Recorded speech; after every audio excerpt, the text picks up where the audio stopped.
চুয়াত্তর সালের দুর্ভিক্ষে যখন আমার বোনেরা লজ্জা নিবারণ করার জন্য জাল পড়েছিল, ঠিক সেই সময় শেখ মুজিবুর রহমান তার ছেলেকে বিয়ে দিয়েছিল মাথায় সোনার মুকুট দিয়ে। কি বললাম? ৭৪ সালের দুর্ভিক্ষে যখন আমার বোনেরা লজ্জা নিবারণ করার জন্য জাল পড়েছিল, ঠিক সেই সময় শেখ মুজিবুর রহমান তার ছেলেকে বিয়ে দিয়েছিল মাথায় সোনার মুকুট দিয়ে। কি ব্যাপার, আমি তো বুঝতে পারছি না।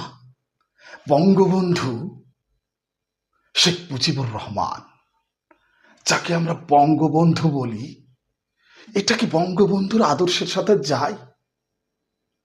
আসলে বাঙালি বড় অদ্ভুত জাতি। গোয়ামারাও খায়, সার সারও ডাকে। বাঙালি বড় অদ্ভুত জাতি, গোয়ামারাও খায়, সার সারও ডাকে। আচ্ছা চলো, আমরা গুরুত্বপূর্ণ একটা স্ট্রাকচার শিখি আজকের এই ভিডিওতে। আমরা কিন্তু অনেক সময় এভাবে বলি, আমাকে খামসি দিও না, আমাকে খামসি দিও না। এই যে খামসি দেওয়া, এটাকে ইংরেজিতে কি বলে জানো? স্ক্রাচ। স্ক্রাচ মানে খামসি দেওয়া। তাহলে কি হবে? আমাকে খামসি দিও না, don't scratch me, don't scratch me.